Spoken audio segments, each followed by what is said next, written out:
perhitungan banget beneran.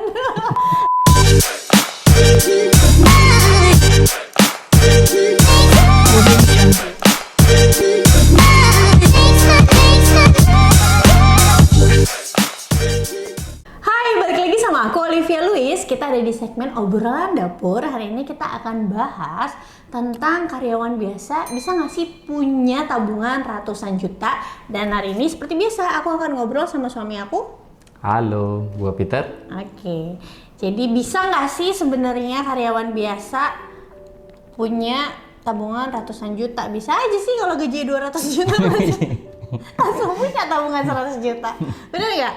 Bener. Iya bener kan. Tapi masalahnya yang kita bahas di sini adalah kegalauan mungkin milenial yang tahun-tahun akhir 90-an ke atas, terus juga mendekati generasi Z yang awal-awal yang mungkin kerjaannya tuh masih staff biasa. Kira-kira bisa nggak sih sebenarnya punya tabungan ratusan juta? Menurut kamu? Harusnya sih bisa aja gitu. Cara untuk dapat tabungan ratusan juta kan bukan cuma dari gaji aja gitu. Jadi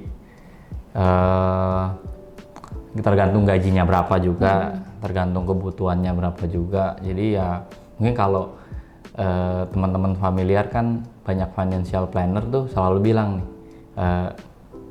hitung dulu nih pengeluaran lu berapa, pemasukan lu berapa. Jadi biar tahu nih posisi cashnya bisa berapa yang ditabung porsinya.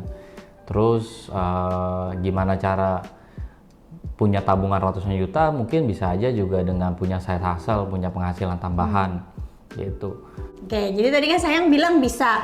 Kalau Sayang ceritain deh pengalamannya Sayang sendiri dulu gimana. Kalau aku nggak bisa ceritain pengalaman aku karena dulu kan aku kerjanya juga banyak syuting. Jadi kalau syuting itu juga penghasilannya sebulan kan lumayan.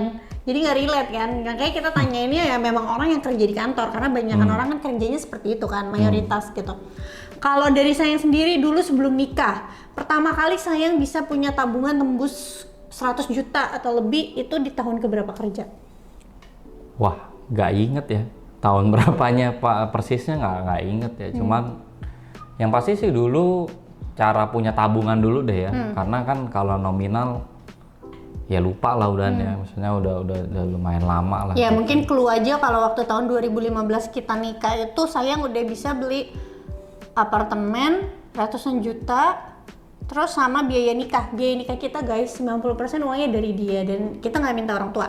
Papa mama bantuin, papa mamanya Peter itu kayak ngasih kita hadiah untuk kamar hotel ya, keluarga datang. Tapi maksudnya kita nggak datang ke papa mama untuk minta uang itu. Jadi 90% dia, aku 10%-nya aja gitu. Jadi biaya nikah kita juga lumayan, walaupun setengahnya waktu itu kita pakai ngutang.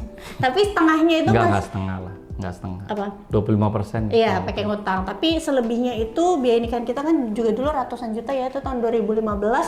Dia beli apartemen, habis itu beli apartemennya juga cash, tapi apartemennya juga apartemen murah kok, cuma ratusan juta karena nggak ada surat-suratnya. Terus habis itu langsung biaya nikah kita. Tuh apartemennya juga udah direnovasi. Nah, waktu itu dia itu aja tahun 2015. Berarti kan harusnya ya, dia kan dulu nggak cerita tentang pendapatannya dia berapa. Harusnya berarti sebenarnya kamu udah punya tabungan 100 juta itu udah dari sebelum itu, karena kamu kerja 2009 2015 itu berarti baru 6 tahun.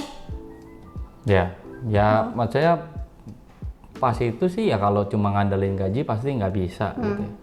Karena lumayan ketakar lah. Mungkin bisa tapi untuk dengan semua pengeluaran tadi kamu ngomongin rada berat lah gitu kan. Karena kan aku tetap maksudnya keluar lah sama teman-teman, sama kamu. Betul. Seingatku ya, jadi dulu aku kerja tapi juga punya istilahnya pekerjaan sampingan lah. Karena pada saat itu belum tuh heboh-heboh jual online atau apa, belum kayak sekarang lah ya. Apa belum dulu semudah sampingannya? sekarang. Sampingannya? Aku tahu dulu salah satunya itu kan apa? Jadi, ya di WO ya, di wedding organizer, terus juga sempat di event organizer juga. Ya pekerjaan-pekerjaan yang mungkin kita bisa lakukannya weekend gitu. Kebetulan ketemu sama pemilik WO-nya, terus cocok maksudnya, terus ya ikut terus sama dia, ya dapat penghasilan tambahan dari situ. Terus ya kadang-kadang jualan-jualan, istilahnya jadi makelar lah ya, jualan handphone lah, jualan apalah, maksudnya apa yang bisa dijual lah. Dan itu lumayan bisa dibilang hasilnya bisa kita tabung gitu kan, bisa ditabung. Dan dulu aku juga nggak ada tuh investasi ini, investasi itu nggak ada. Jadi pure hanya menabung sih. Nah kalau soal bisa beli apartemen, betul itu cash, tapi kan cashnya kita bertahap ya. Itu juga ada bantuan orang lah. Nah, kenapa bisa sampai kebeli, karena pemiliknya kebetulan teman orang tua, jadi ya itu privilege-nya pada saat itulah gitu. Jadi maksudnya bisa bayar 2-3 kali gitu, karena itu yang punya gitu loh. Iya gitu. Ya tapi kan tetap harus ada uangnya dulu itu.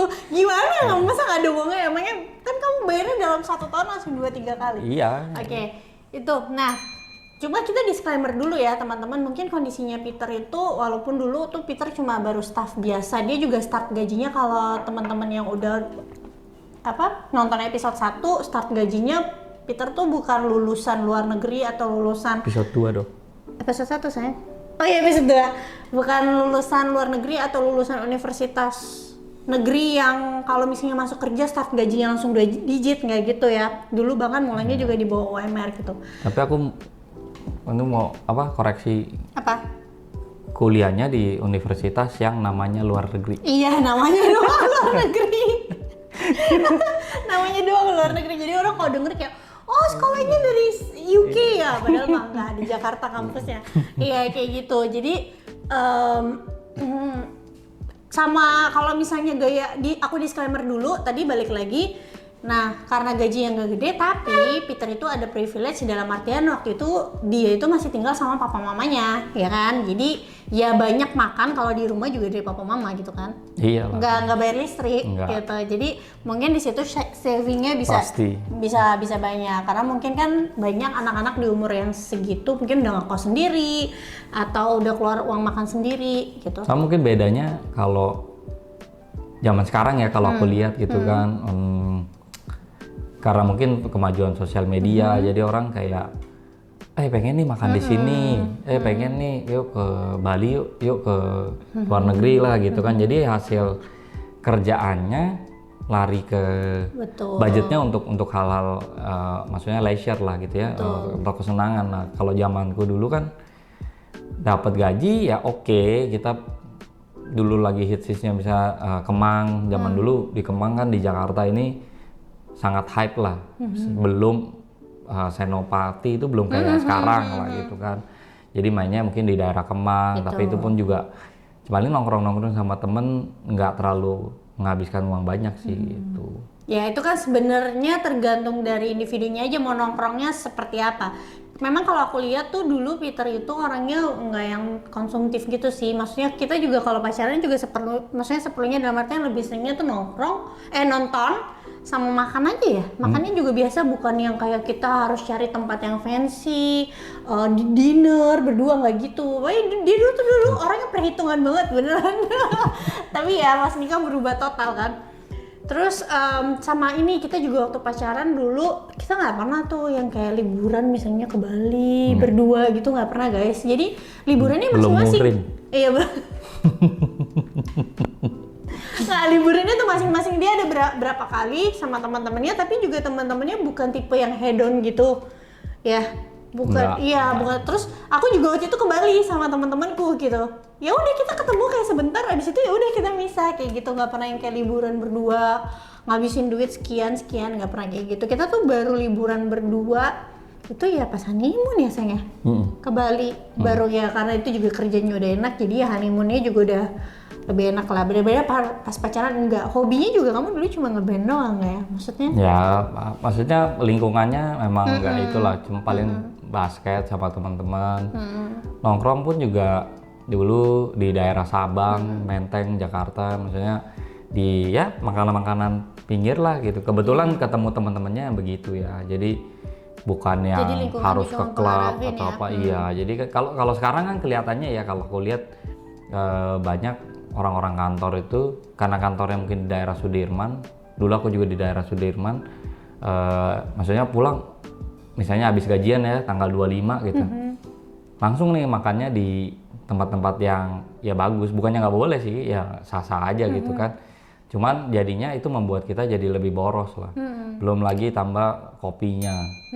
Dulu kalau aku pas kerja ya kita bikin kopi di pantry gitu. Di pantry kita bikin, yaudah kita turun, misalnya ada yang rokok, mungkin ada yang mau ngobrol dan segala macam, ya udah bawa kopi pakai tumbler sendiri dan nggak beli di coffee shop yang mungkin sekali beli lu keluar duit 50.000 gitu sehari atau 40.000, karena belum banyak juga tuh kopi-kopi kayak sekarang yang cukup lumayan affordable lah, misalnya 15-20 ribu gitu kan.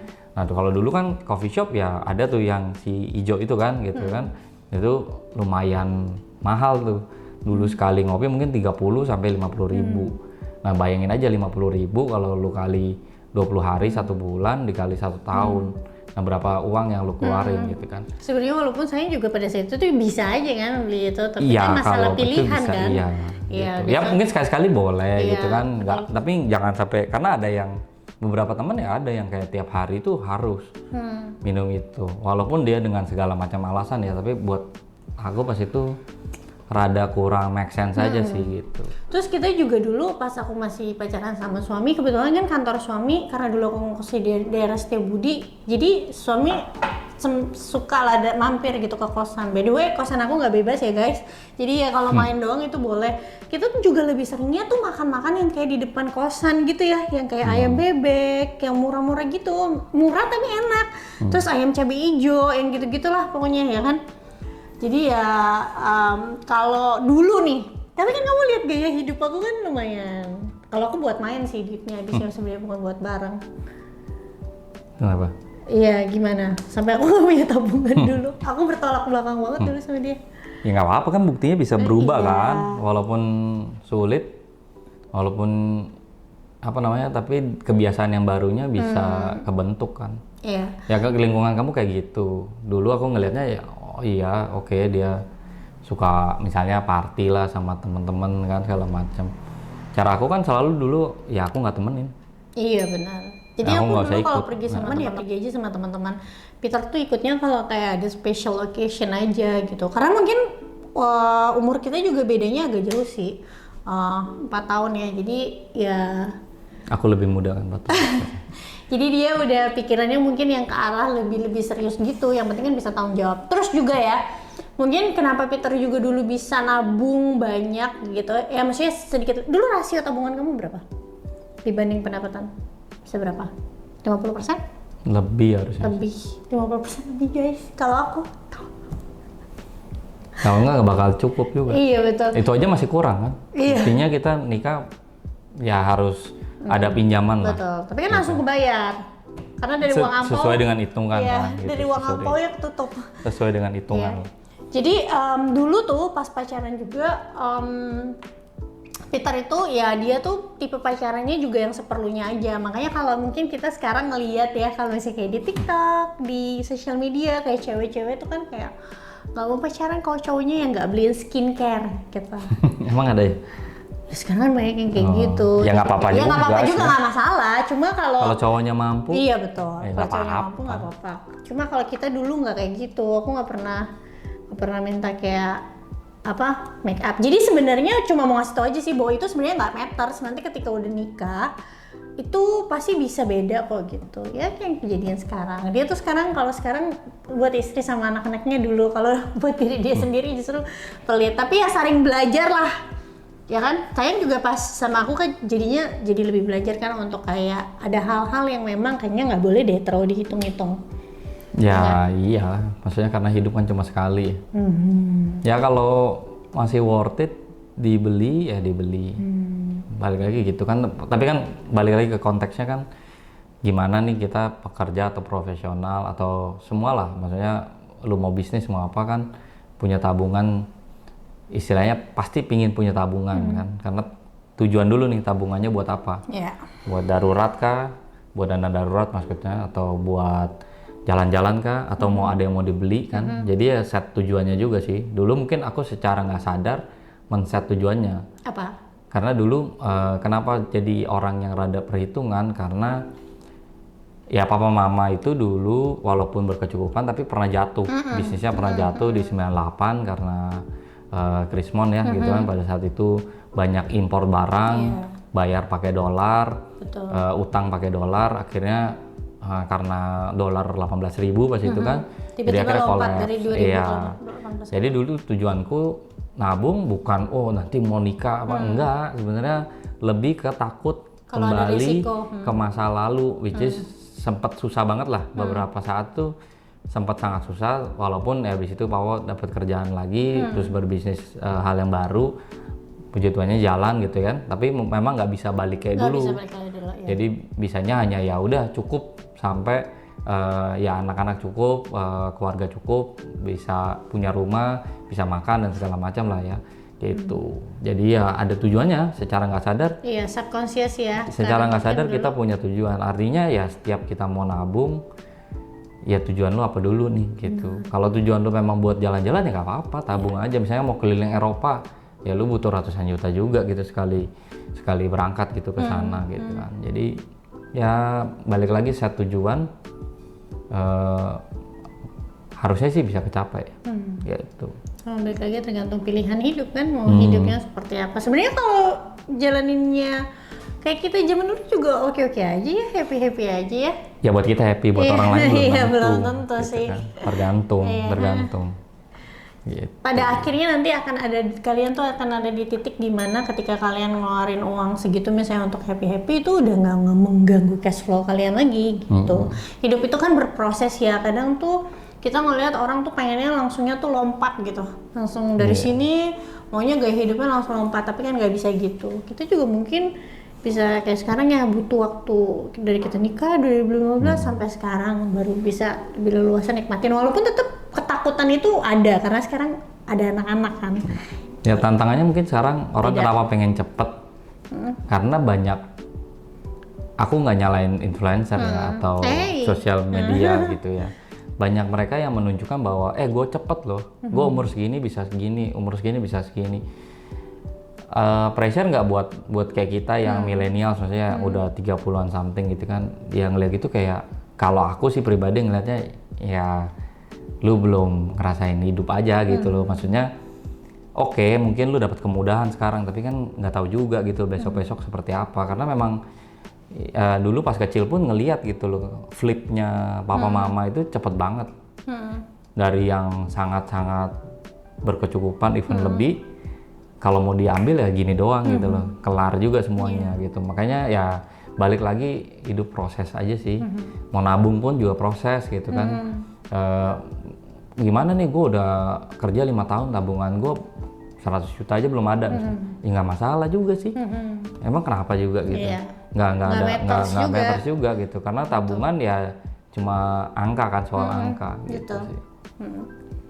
Oke, jadi sekian aja obrolan kita kali ini. Semoga teman-teman bisa dapetin insight-insight dari kita. Jangan lupa like, share, dan komen video ini. Terus juga kamu juga bisa curhat atau sharing gimana cara kamu mendapatkan tabungan 100 juta pertama kamu, di tahun berapa kamu bekerja. Share tips-tipsnya supaya teman-teman yang lain bisa termotivasi. Sampai ketemu lagi di next episode.